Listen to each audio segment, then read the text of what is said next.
Well, fine. Good morning, everyone. This is Patricia, and I am traveling for history. I'm back in Whiting, Vermont, and this is the Whiting Community Church, and I'm very lucky to be talking to Brett Cody, who is the minister here. Yes. Is that your title, minister? I'm the pastor. Pastor here. And he reached out to say that he could tell me a lot more about the history than what I offered you in my video, my first video on this church. So I may ask some questions as we go along, but he is going to take it away. Okay. Well, Whiting Community Church was founded in 1799, which is only 8 years, as I understand it, 8 years after Vermont became a state. And then several years went down the road. They used to meet at a barn down the road. Wow. I think that barn no longer exists, although I think you can see the foundation. And they decided that this land was gifted to them in order to build a building, and they constructed it in 1799, or no, in 1811. They constructed the building, and it cost about $1,152. Why so much? Because we started to talk about that before I was filming, and that's a lot of money for 1811. Yeah. They raised the funds, and they put the minister that they had at the time really influenced them to push towards getting that building constructed. They added the steeple, I think, 4 or 5 years later, and that cost an additional $500. So you can see like the difference of cost, because shoring up the support beams so it can handle the weight of the steeple, I guess, is what most of that cost was. Wow. We've tried to keep up the building, although it's in disrepair on the south side. We're going to probably replace a bunch of the siding that was there that blew off in a windstorm about 3 years ago. And then we've replaced the siding on the front sides. The very front fascia, we look to replace this, hopefully this summer, and insulate that so that we can use the space that's right inside the doorway. And during COVID, the elders and I determined that it was such a lovely day on Sunday mornings that why don't we just have people outside on the lawn? Oh, good idea. So we bought this tent after doing that, and that's what led to having the tent. And we put the top on it during the warmer seasons, and we have our services outdoors at 10:30 on Sunday mornings. I was wondering why. I thought maybe there was some sort of get-together. Well, I suppose that would be a get-together, but I was thinking something special. Yeah. But, yeah. Mainly for church. In the summers, it's not air-conditioned, and so upstairs it can get kind of hot. Anyway, especially for me in the pulpit, there's no fan up there. Oh, wow. So being outside actually proved to be something so enjoyable that we just basically call it lawn chair church, and invite the church family to bring their lawn chairs and sit outside. So it's an enjoyable thing. What is that over there? Because I couldn't decide if that were like a barbecue or it is a barbecue pit. It is a barbecue pit. Yeah. Oh, I love when I'm right. Once a year we have a fall festival, and that's how we cook the pig. And then we invite the community. Everything is free. The food is free. The games and stuff are free. So anyway, of course we didn't have it during COVID, but we hope to put that back in place soon.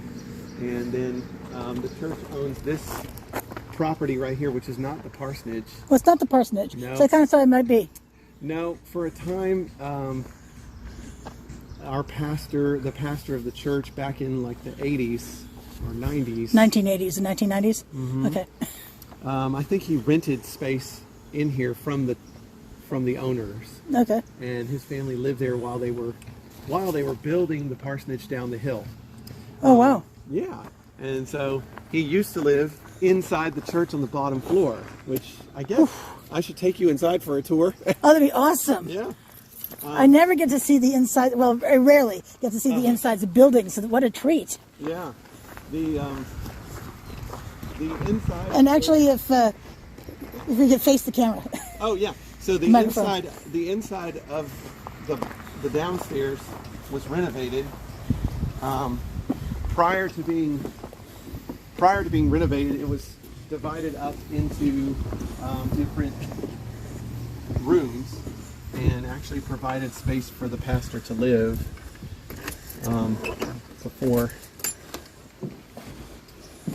before he moved out into the parsonage downstairs. So this area here, this is unair conditioned space, and there's no insulation. That's why we want to insulate the front, and we want to open this space up so that there's more greeting space in the front. But all of this is original. I mean, you can see those boards. So we have to take all that out and redo the plaster and the different things that are here. I mean, you can see this is knob and tube wiring that I was wondering about that. Oh yeah, look at that. It's so old. And then this here is the behind me over here is how you would climb up to the bell tower. This right here, we ring it on Sunday mornings, and it's really neat. It's hard to really get up in there, and there's not a lot of light. Oh, that's all right. I do have light on my. Oh, good. See how far up it goes. Wow, look at this. I would not want to climb that ladder. In fact, I'm not sure there's enough money that I would. Oh my. Yes. That's a hole up there. Right. It reaches a landing, and then you have to go climbing a ladder up the roof. You go up the roof side, and up beyond that is another ladder that goes even further. Holy cow. Yeah, not enough money to... Does anybody do that anymore? Do you have to fix the bell and people climb that ladder to get there? We had to. So I would say it was like 7 or 8 years ago, maybe beyond that. Actually, 10 years ago, they had to, in order to put the vinyl siding around the outside of it, they had to climb up there, and they cleaned it up, and they fixed those windows that are there. So now at night it is illuminated, and you can see it a good distance. Wow. Yeah. So before we go upstairs, let me take you into this area, which is our fellowship hall. Okay. And we want to tear out this doorway right here, and we eventually want to put that door right here so that we have this. This used to be divided up into different rooms. Wow. And I would say probably 10 years ago, when they were doing the outside upstairs, they also completely gutted out the floor and all the walls, shored up the support there, and then they backfilled all of this with stone. Wow. And they covered it over with cement so that it was more of a sure foundation. And right here is where our baptistry is. We're a Baptist church. Okay. And so we baptize people. This is lifted up, and then beneath this is a full baptistry, and people get baptized here. So essentially a small pool. Basically, yeah. Okay. Yep. So we have a food shelf that operates on Monday mornings. It operates every week, and we put tables up, and there's fresh food for people. That's what that refrigerator is for. And then there's a full kitchen on the other side of this. Wow. So you're free to walk around and take a peek at everything. Wow.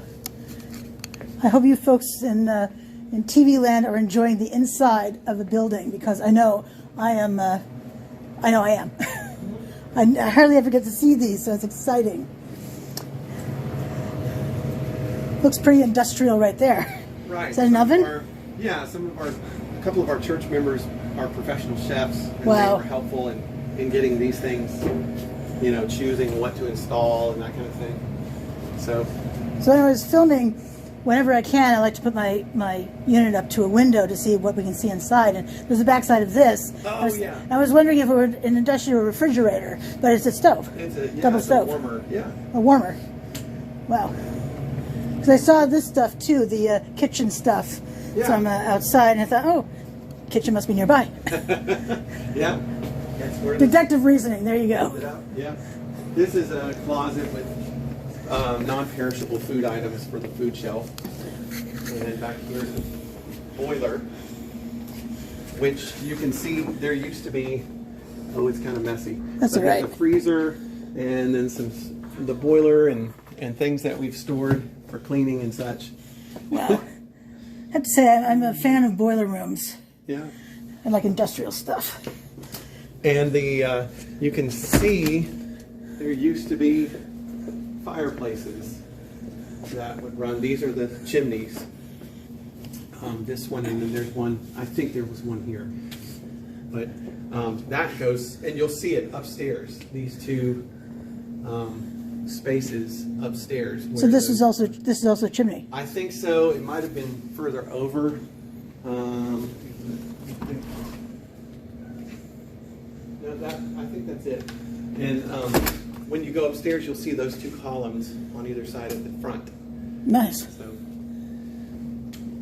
So when do you know when they stopped using these? I don't know. I don't know. If nothing else, at least 10, 12 years ago.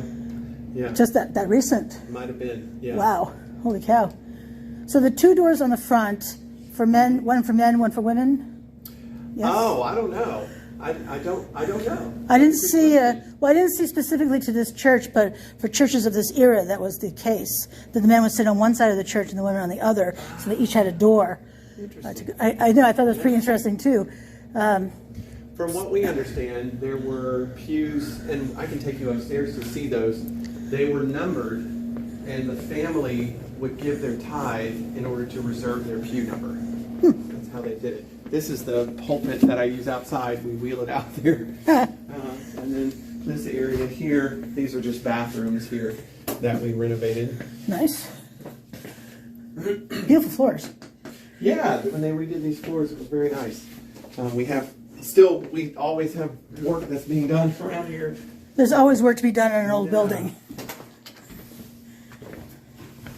And a beautiful table too. Yeah, I mean, from what I understand, it was here before I came, and I think it's original.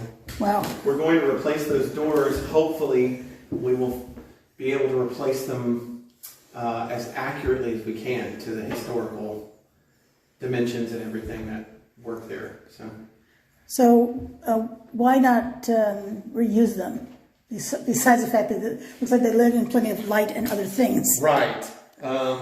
Because it would be too expensive to try and fix them rather than get new ones. Oh, that's such a shame. I mean, I understand the whole price thing, but it's such a shame. Yeah. Yeah, but they do let in a lot of Yeah. breeze. If we're going to insulate it, we have to do something about that. Oh, absolutely.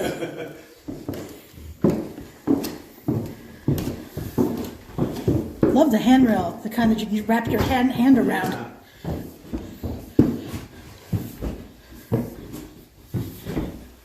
Painted, right? These look like painted steps? Yes.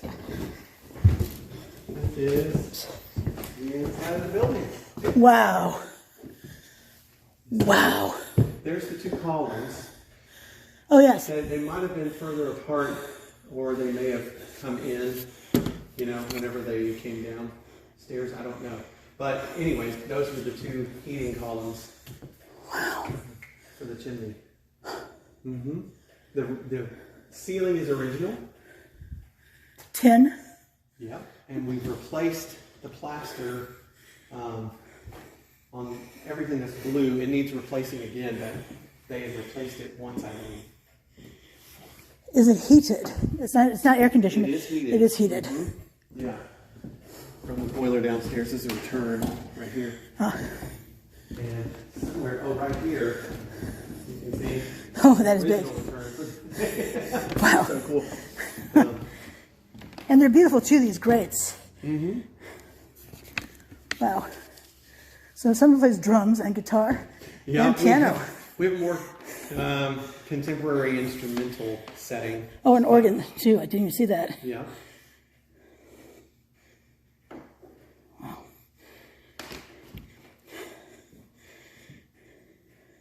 Of the creak of little floorboards. Mm-hmm. Wow. Are the chandeliers original? Or how far do they go back? I don't think so. Oops. You can see behind you there was what, I don't know if that was a chandelier or what was hanging there, but that was taken out. Water damage over here. Yeah.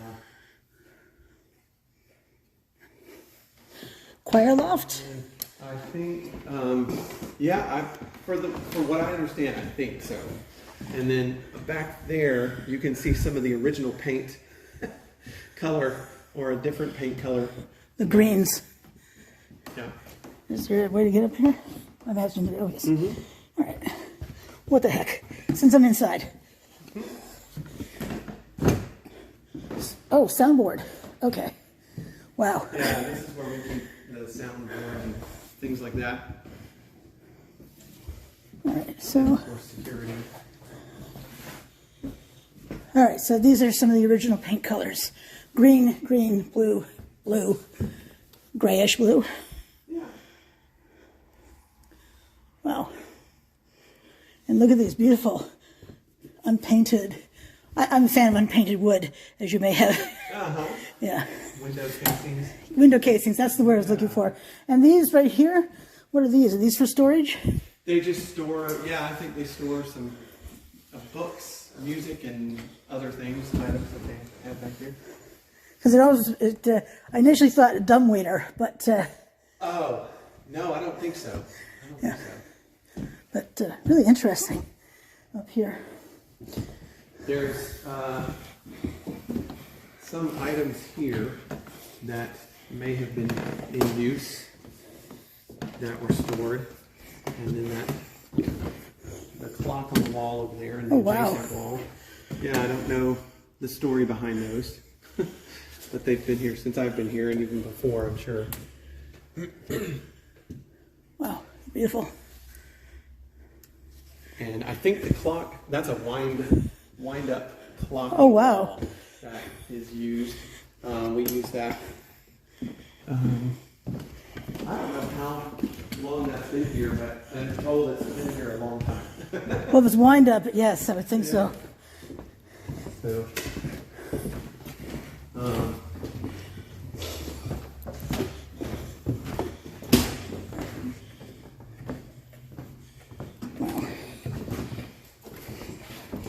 Wind up clock. Fairly interesting to look at, and it has a key in here, and something wind in here. Oops! Oh, I can keep from dropping it. And it winds counterclockwise. Yeah. Huh. I wound it just on Wednesday, so it should be good to go until Sunday. Wow. Yeah. Keep it going.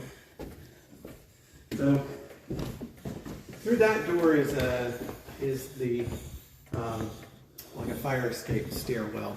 Huh, okay. Yeah. That you'd see outside in the other side of the building. I'm sure I saw it. I don't even remember at this point. I just filmed in the church today, so. Oh, okay. Yeah. Yeah. Lots of churches on the National Register of Historic Places. Do what? There are a lot of churches on the National Register of Historic Places. Oh, okay. Yeah. So this is everything. Here's the pulpit. This has been here for a long time. Same with those chairs back there. The sconces on the wall. I mean, there's just a lot of history here. So. They remind me of chairs you'd see in a Mason Hall or Mason Lodge. Mm-hmm. Yeah. Beautiful chairs, though. Are they comfortable? They are. They are. I don't sit. I've sat in them, but I don't sit. No one really sits in them. But there they are. So for those chairs, imagine you would sit in the center. So who would be on either side? Oops. Oh, on either side. Generally speaking, when we worship in here, it's for Christ, and so we consider it God's throne. He's in our midst, and we're worshiping Him. So we let that kind of be his chair. Or a representation of his presence while we're worshiping him, you know. And the Trinity is represented there by the three. So okay, yeah. So that's our. On the pews, you can see the numbers. Oh yes, they're out of order because we took we took the ones that were breaking and we replaced them over time, and so that's why they kind of fell in, you know, into different order. But so when they were in order, I'm guessing number 1 was up front. I suppose so. Yeah. Over the years, they've just been shuffled around, and they're not. I don't think some of them are not fastened to the ground. You can see the center is carrying more weight than others, but anyway. So I'm not religious at all. I do find things like this interesting. So do you do communion here? Are these for communion? These are for offering, but we have communion, and when we do communion, we set those elements out in it looks kind of like this. Okay. Yeah. So when you say offering, for people, when you pass the plate, so to speak? Yes. Okay. Yeah. For people to give, we believe giving is an act of worship. That you're not just giving of your time or the talent that God's given you, but also the treasure that He's allowed you to have, so you can give back to the work of the church, which is His church. So, yeah. And our church is such a giving church. During COVID, we didn't pass these. We would set them on the back ledge, and people could, when we were allowed to, you know, be in the building. We never shut off worship. We kept it going, and we told people who didn't have access to online things, we welcomed them if they wanted to come, and we would have to distance and everything per the mandate from the governor. But we would set the plates back there, and we've only just recently, within the last couple of months, started passing the plates again and doing that. But we were outside for 2020, when it got warm enough, we were out there. Whether they were in their vehicles and we transmitted through an FM transmitter. But someone suggested, hey, if they're here and they want to come out and sit somewhere, why don't we just ask them to sit on the lawn? So I spray painted circles that were distanced, and they could sit in their circle in a lawn chair, and we would just broadcast through an FM transmitter, and then we would also use the sound equipment to put it through a speaker so people could hear. So it became so popular, we went outside under the tent, and that it went such a big hit. We've done it every year since. So the outdoor pews. Right. Yeah. Yeah. They and people would bring. These pews. They're older, and so they're creaky, and they can be uncomfortable to sit in for extended time. So I'm sure that people like sitting outside there's mountains on either side, and there's a breeze that comes through there. It's just such a comfortable setting and beautiful. So we enjoy it. But I can see why.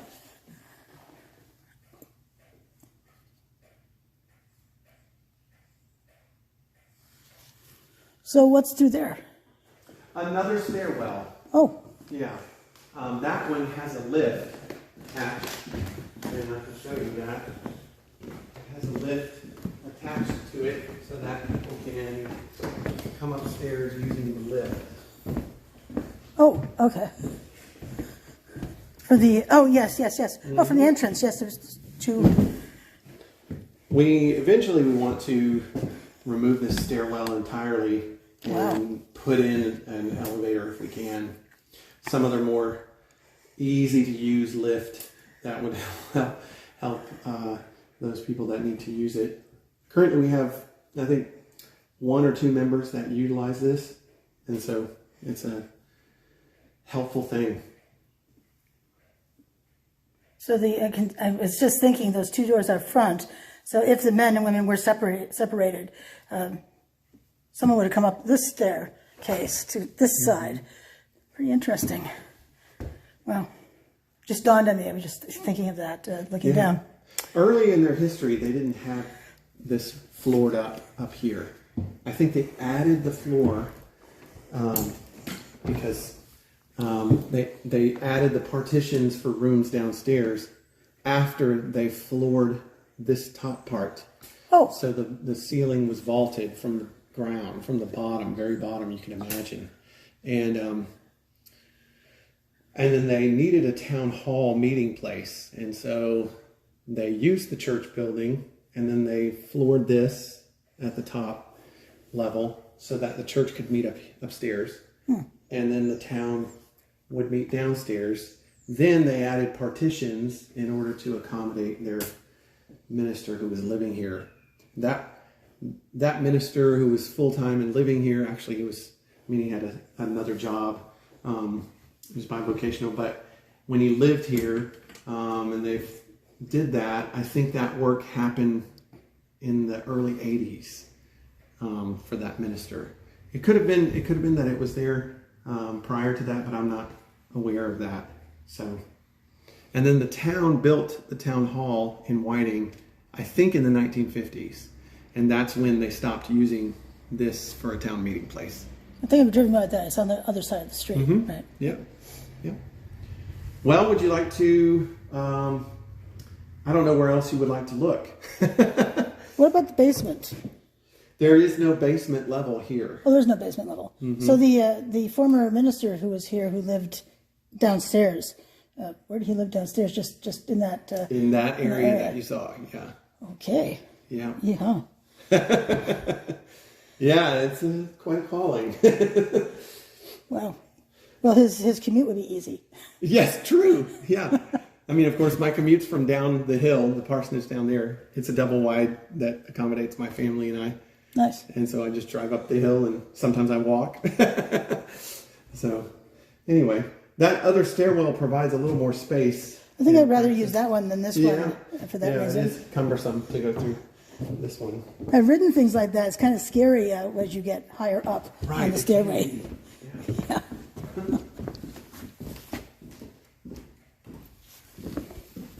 This is beautiful. Thank you. This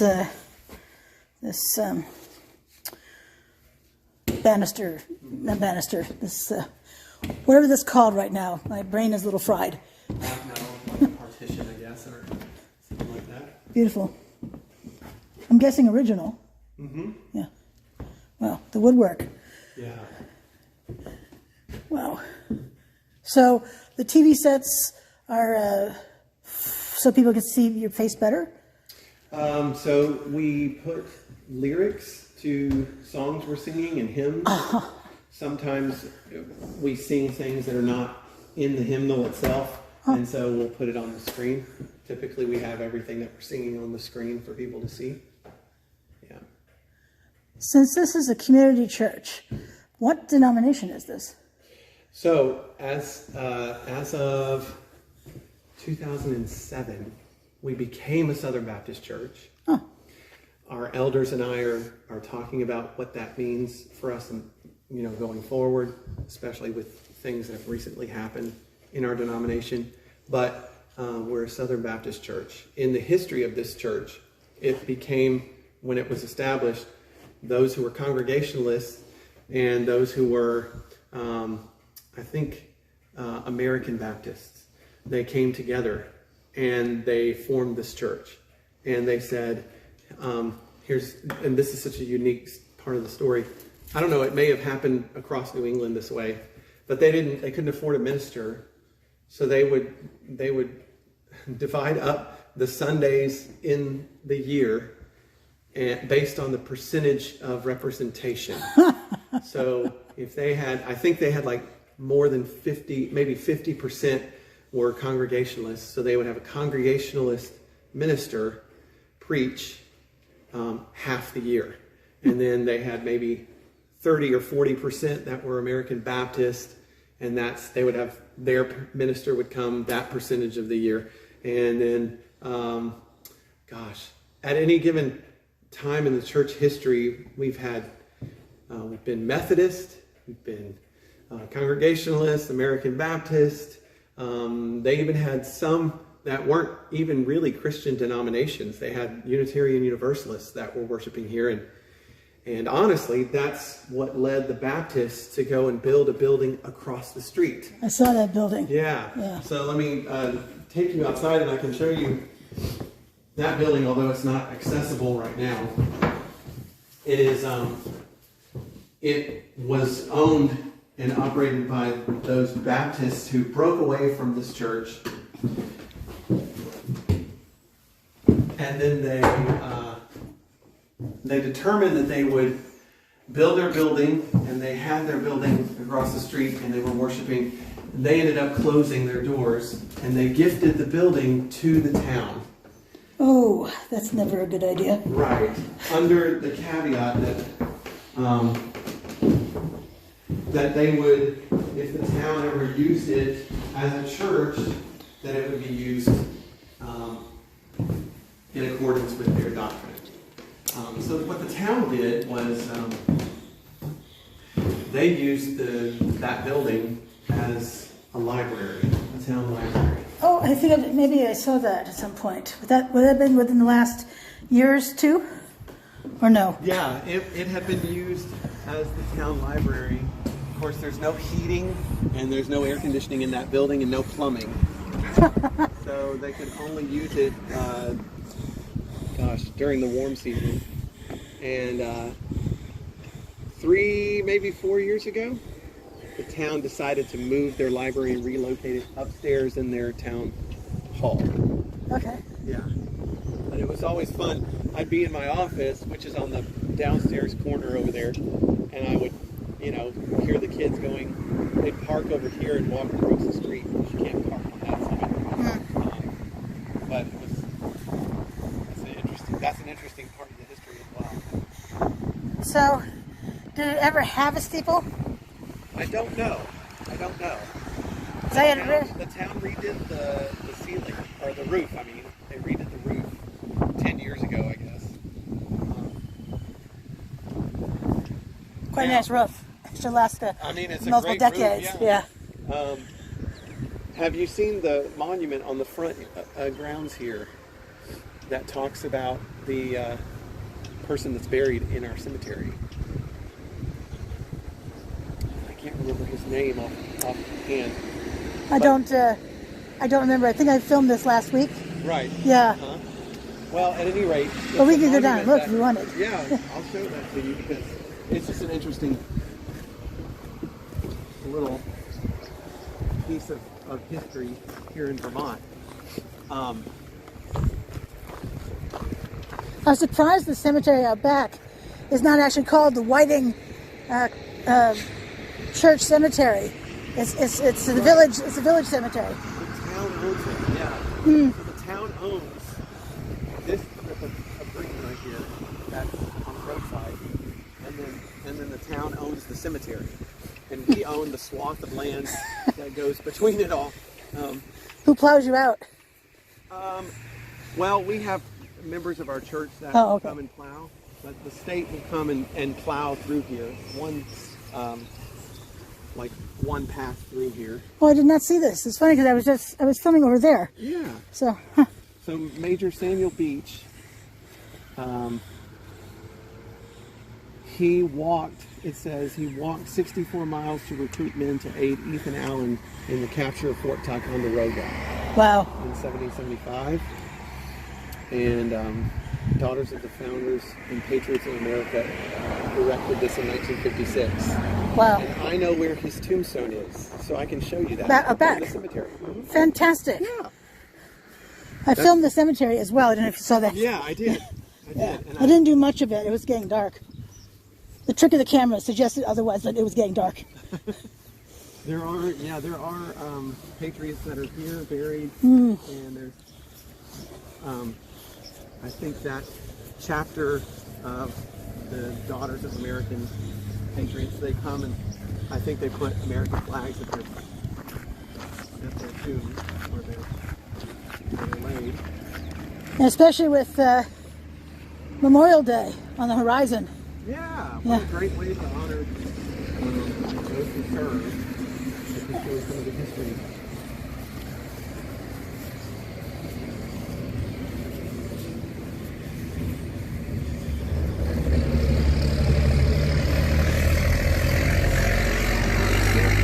I can't hear you. The church owns all the way up to this fence, you know, this swath of land, and there's the fire escape. Oh yes, that I'm talking about. That's right. Yeah. How quickly we forget. Yeah. And then there's Gideon Walker in here. Yeah, I filmed his grave. Okay. Yeah, I filmed a variety on this side. Yeah. A little bit over it's really here. Uneven turf, Oh, but every cemetery. yeah. This is an amazing stump, though. I Yeah. don't know how old that tree had been. That tree, and then that stump down there, I was here when we fell that tree. Oh, It wow. was incredible. It was probably the thickness, it was probably 3 or 4 times bigger than this tree right here. Whew. It was huge. Wow. So his, I think his grave is over here.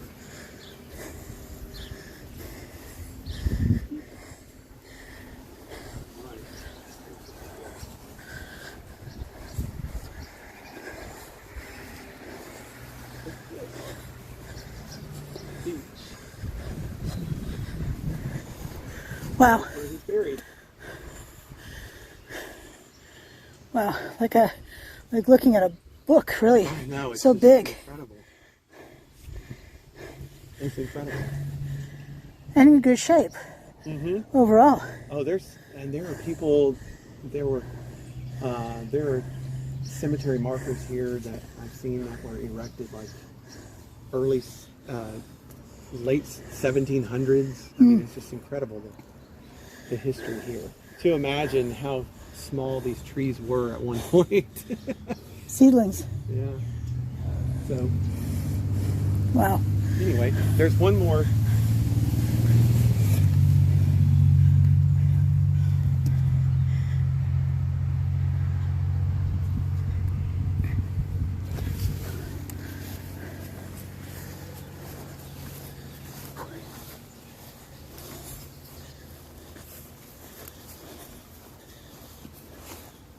So my wife and I talked about the legacy we want to leave behind, and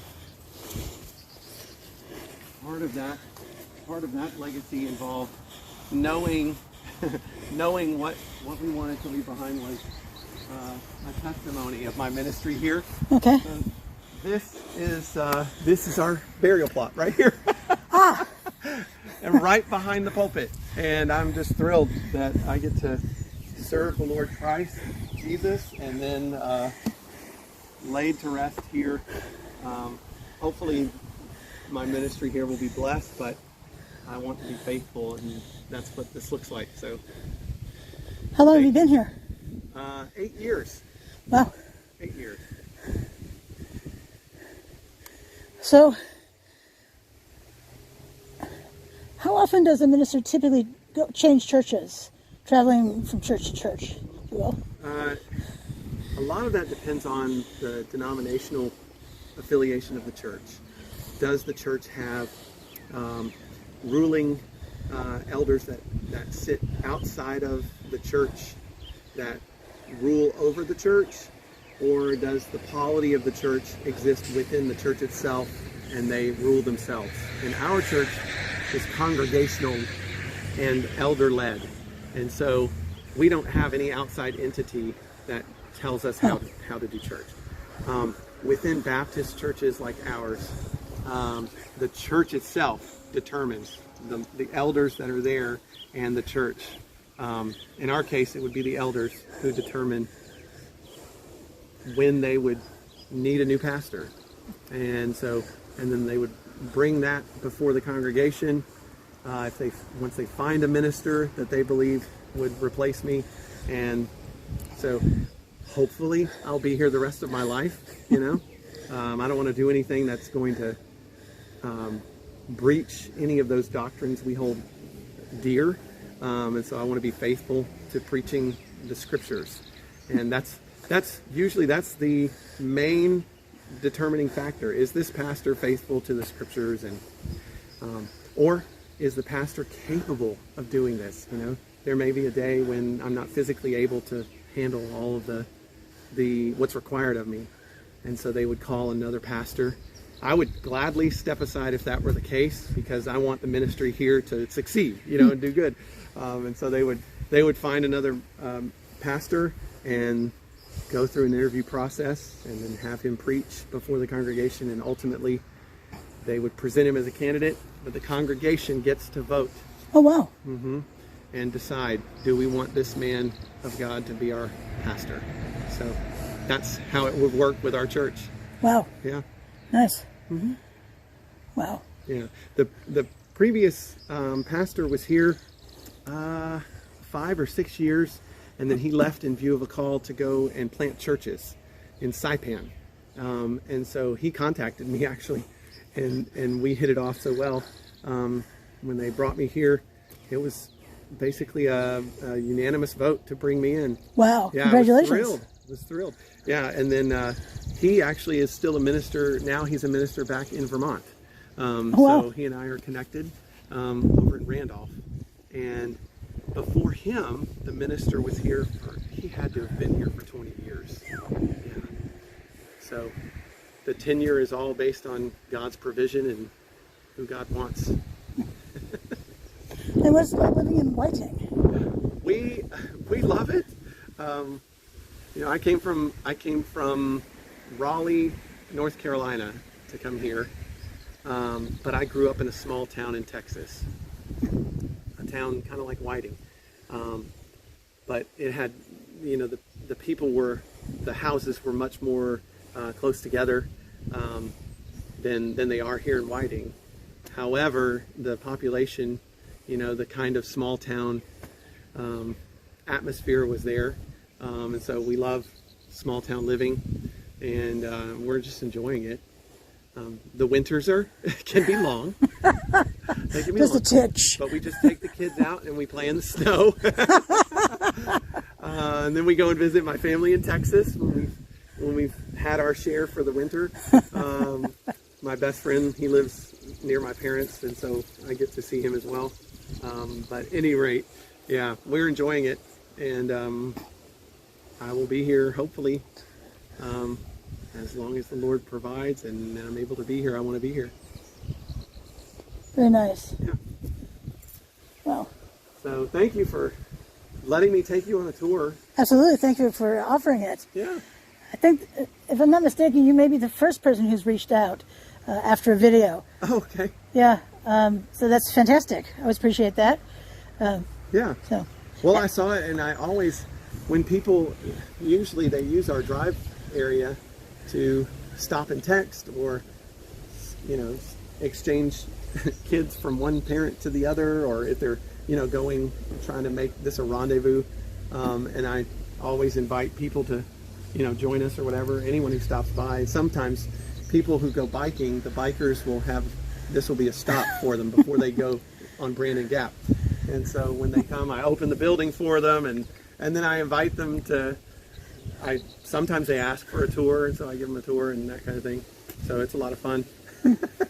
Well, it's a beautiful interior, that's for sure. And Yeah. it's really wonderful to get to see the inside of a place. Yeah, Yes. good. Yeah, absolutely. So would you say the congregation you have has been steady, increasing, decreasing? Right before COVID, we were going strong with an average of about 70 people on Sunday mornings. And then, of course, it kind of dipped off immediately in March. We went online, and then after a few weeks of that, we brainstormed the transmitter idea, and people came in their vehicles.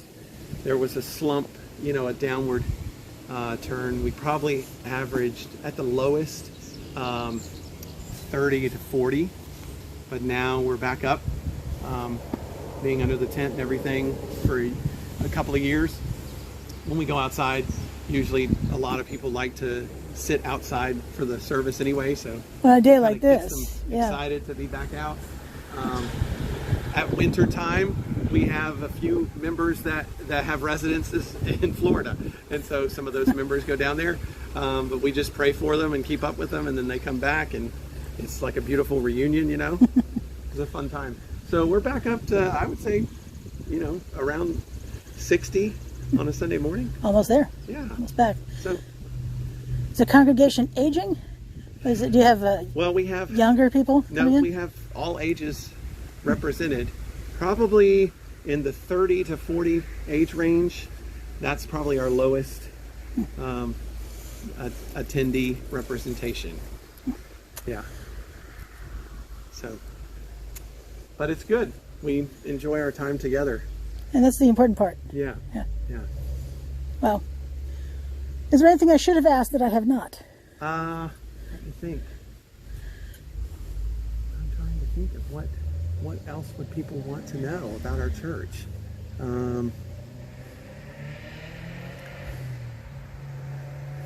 don't know. I mean, our church building since 1811. This is where our church is worshipped. So that never changed. Oh, these are some interesting tidbits that I found out. Our church has been struck by lightning twice within a year or two. Wow. Yeah. Recently So, then? No? 10 years ago. Yeah. Pretty When recent. when they were redoing the outside, I think it was around that time, they decided to ground the weather vane that's on the top of the steeple because it got struck twice. So I tell people sometimes they should, when I'm inviting them to our church, you can come to Whiting Community Church where lightning has struck twice. Yeah. Oh. Well, again, it's a lovely church. Yeah. And for those watching, if you want to come to Whiting, why not? Why not come visit? The parking lot is inviting. Yeah. You can enter it two ways, which I missed when I was on the side road. It's like, oh, that's right. It's right there. It's behind me now.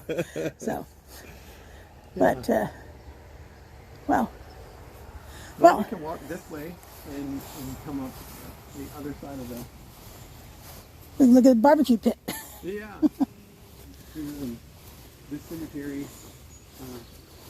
cemetery, the town has a cemetery committee, I guess, that oversee this, and both of them are members of our church. Oh. So it's not like we're that disconnected from them. Can people still be buried here? Yes. Oh, yes. Yeah. I did a graveside service here 2 years ago for our former postmaster. Okay. Yeah. So you can imagine with all the people, and some of them sit back here under the tree. I mean, it just spills out into the lawn.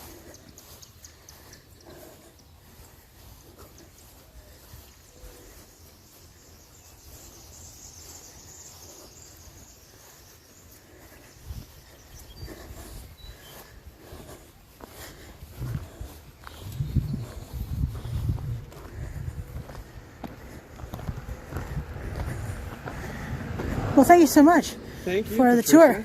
Yeah, it's been a lovely, great. I was nervous about the weather. I was hoping that it wouldn't rain. This afternoon, Yeah. I'll stay down in Addison County filming until it rains. I have a few more sites to film. Okay. Yeah. Well, good. Thank you for joining me, and thank you for letting me give you a tour. Absolutely, and thanks for reaching out. I really appreciate it. My pleasure. Yeah. Right. Well, everyone, I hope you enjoyed today's video. This is Brett Cody, who is the pastor. I'll get that title right. The pastor of the Whiting Community Church in Whiting, Vermont. So, did you have anything? Any last words? Well, obviously, I want Christ to be worshipped in the nations, and so this is our effort to do our part to be worshiping Him while we're here and live faithfully among our community. and serve our community in every way we can. So it was my pleasure to serve you today. It's my pleasure to meet you and have this wonderful tour. The interior of the building, wow. Yep. A gorgeous interior. So, Yeah, good. So continued luck with your congregation. Well, thank you. Thank you, Patricia. And good, have a great time. I'm sure you're enjoying seeing all these historic places. And Oh, I am. yeah, Yeah. it's a beautiful thing. So. I'd like to share them with the with the world. I have 30% of my channel is not in the U.S. Oh, wow. Yeah. Okay. Yeah. So India, Philippines, Thailand. Okay. Yeah. Wonderful. All over the world. Yeah. I know. It's surprising to be in Vermont and yet it's going out to the world. It's exciting. That is neat. Yeah. Very neat. Yeah. So, all right, everyone. So if you enjoyed this video, please subscribe to my channel. You can see the pictures on Instagram and Facebook, Traveling for History, 1L in Traveling. And